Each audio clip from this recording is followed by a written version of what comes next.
Hey, you. I trust that everything is well with you. I trust that you are finding peace in the midst of chaos.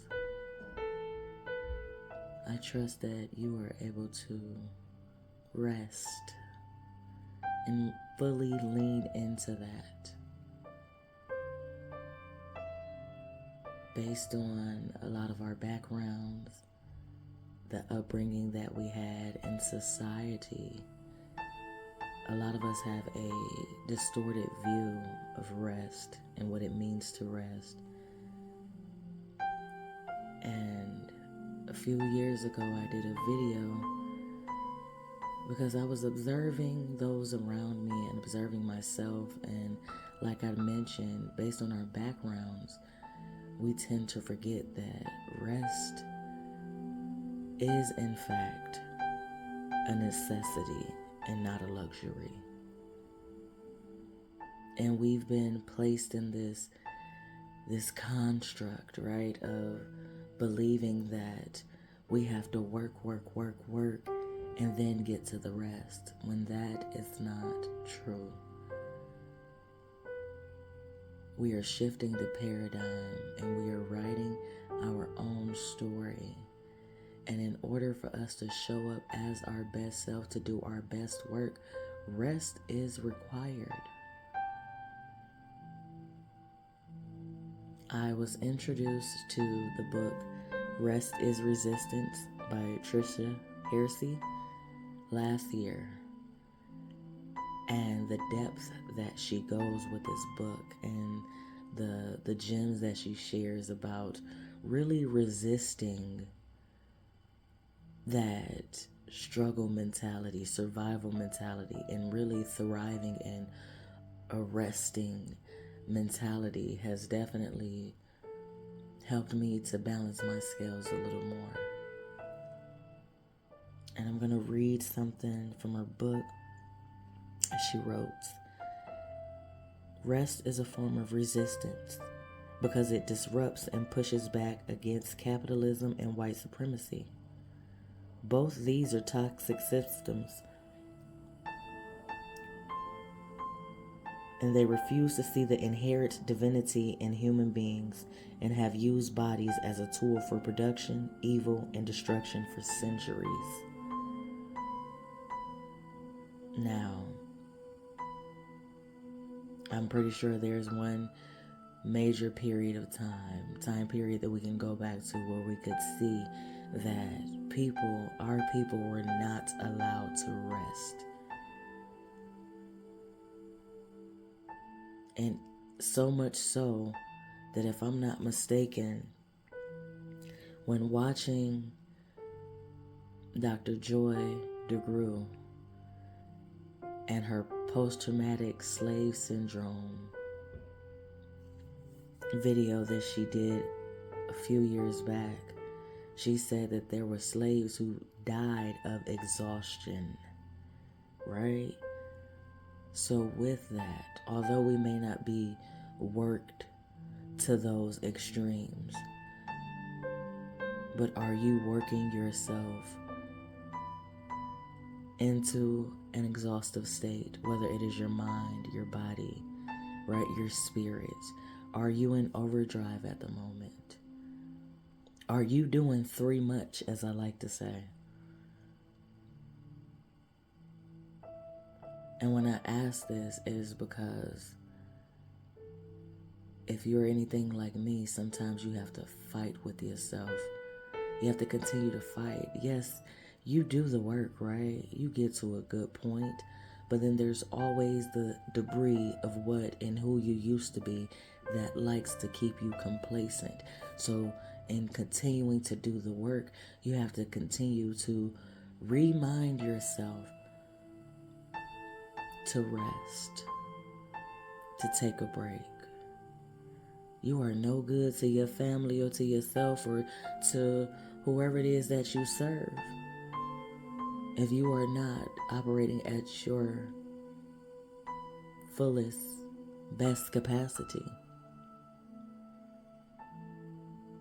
So I trust again that this lands on who it needs to land, and remember to take that time out for yourself.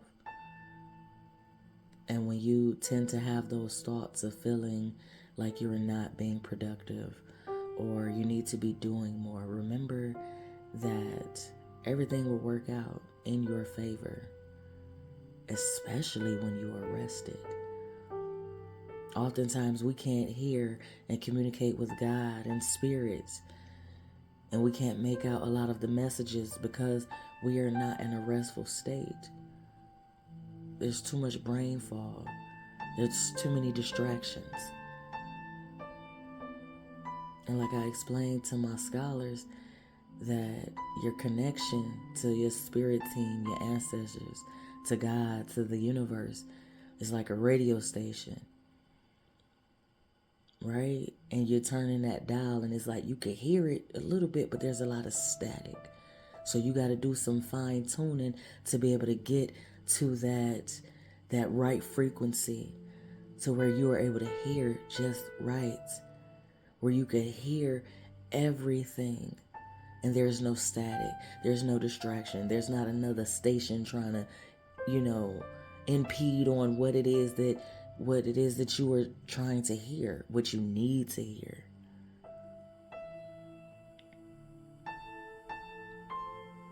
So with that,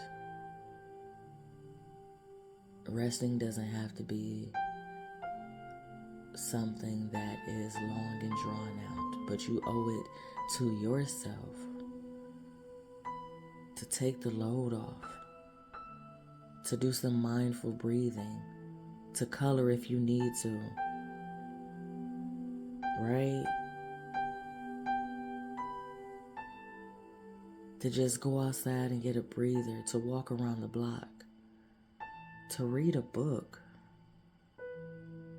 to eat in peace, to just lay across the bed and do nothing but be. You are worthy of that. I have been making it my duty to ritualize everything that it is that I do, because it is that important to me. It is that important that my children see me in this light, and those around me are able to experience me in this light. So if you want to light some incense, if you want to light a candle, and you want to just sit in peace, by all means, do you, boo. You owe it to yourself.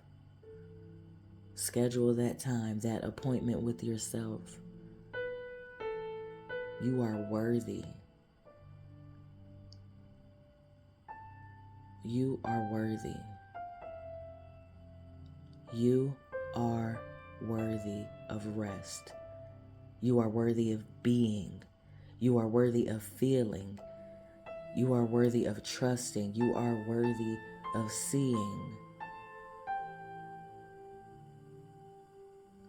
Whatever it is that you desire, you are worthy of it. You are worthy of experiencing it. You are worthy of experiencing it.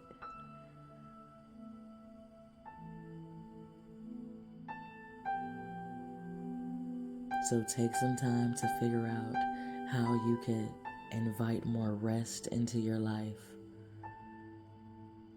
Because, again, you are worthy.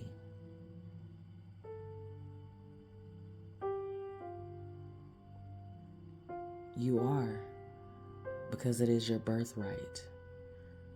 You're not worthy of rest just because you go and work 15-hour shifts. You're not worthy of rest just because you are a parent and you need the occasional break. You are worthy of rest because it is so, and it shall be.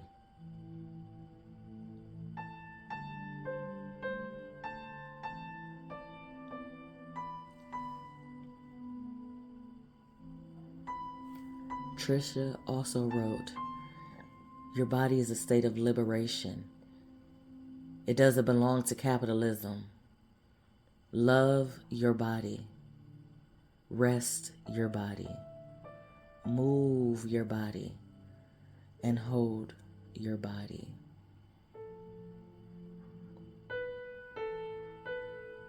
I love you. Peace.